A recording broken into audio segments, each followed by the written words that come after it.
Can you talk to us about the early design of the brand? And I know I want to talk about the evolution in a second, but I want to kind of go to where you were at that moment.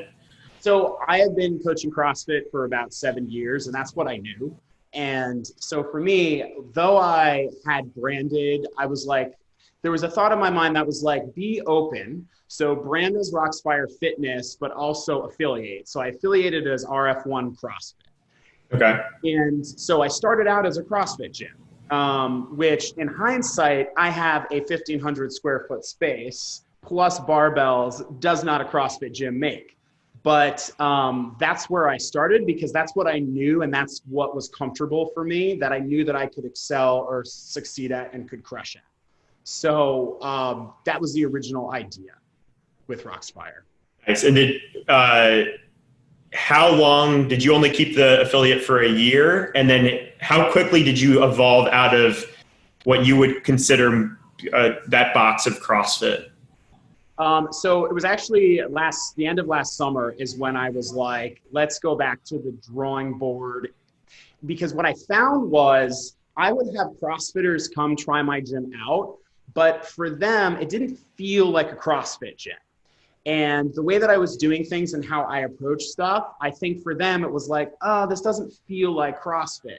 And to be honest, I love CrossFit. I think in terms of coaching and the knowledge that I've gained, like to me, there's no better like practical application of these skills. It's way better than just reading from a PT manual or whatever, but I've loved bodybuilding. I've loved high intensity interval training, powerlifting, Olympic lifting. I've loved everything. So I've never been dogmatic in my belief about, CrossFit. So, and the way that I was approaching things wasn't strictly CrossFit. And it wasn't until I sat down with Stu Brower from WTF Gym Talk, and started working with him as a business coach capacity that I just went back to the drawing board. And my initial intention, Andrew, when I started the gym was I want to do this my way. I have so many ideas. I want to do it my way. And then I got caught in the concept of what is a CrossFit gym? But then it was kind of like, well, what's LJ Fit? What is my unique spin that I bring to this? I already had the name. I already had a couple of these concepts. So I just kind of really got clear. And there's this amazing book called Primal Branding that I read that just really opened my mind about, what was my brand? And that's really where the conversation began, and taking RF1 CrossFit, saying bye-bye, and just really leaning into Roxfire Fitness. I love it. I love it so much. It sounds like you were in this weird in-between where you weren't hardcore enough for the CrossFitters.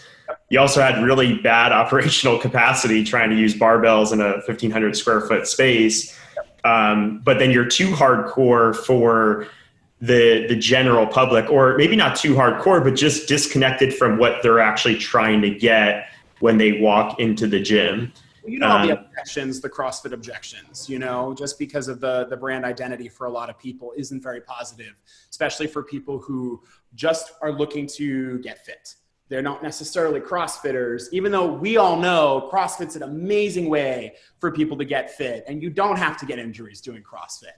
But unfortunately, that's not what I was finding a lot of, the population I was attracting understood about CrossFit.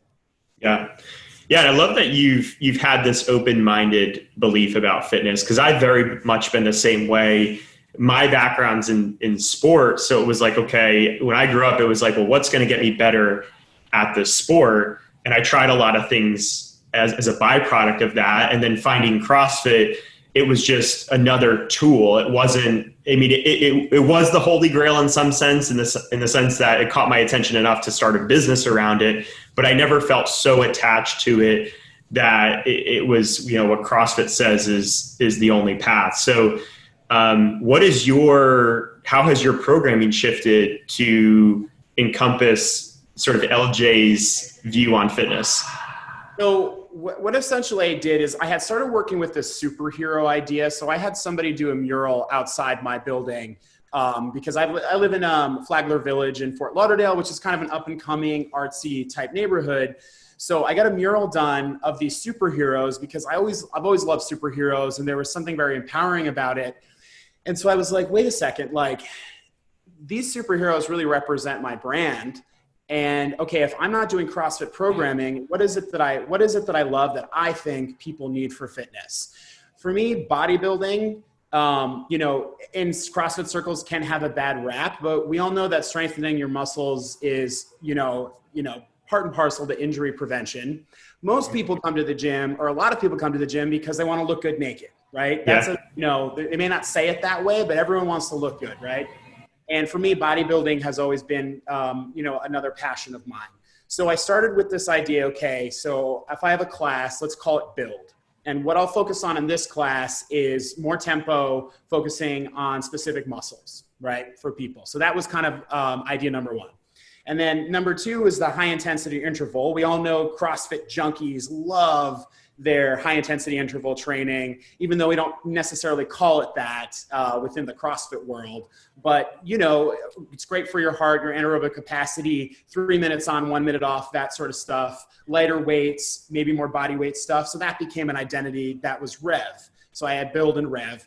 And then I came up with Fuse, which was like, okay, how do I have maybe a catch-all class or something that is a little bit different from what you'd maybe see in a gym. And over time, that's really evolved into our coordination, balance, and power class. So what I mean by that is we do a lot of single arm, single leg work in that class. We focus a lot on core. And then that's where I'll also throw in some CrossFit style movements like dumbbell snatches or cleans.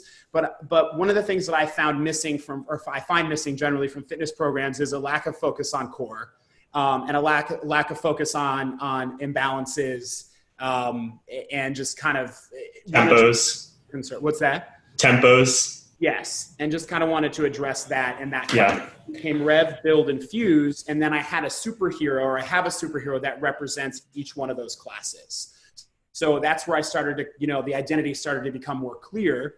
And, you know, the tagline is still train bold, live wild, but I often use train like a superhero. So that gives me great face to the market perspective. What do you do at Roxfire? We train like superheroes. What does that mean? Oh, we have these 3 class styles. So it started to become really clear from a branding perspective once I just kind of let my imagination run wild.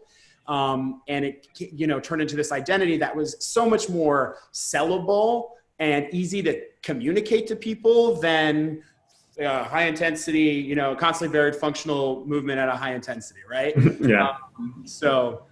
Yeah, the train like a superhero, I think, is a great tagline. I think it allows people to visualize this idea of looking a certain way and also being functional. You're saying a lot about the functionality of what you're doing, not just looking a certain way, because we all know, you know, superheroes is what they can do with it. It's not just that they look really good. Thank you guys for listening to this clip of the 7 Figure Box Show. If you enjoyed this video, please do us a huge favor and smash the like button below and subscribe to our channel. And if you want to see this full episode, head to the link in our description where you can see that full episode.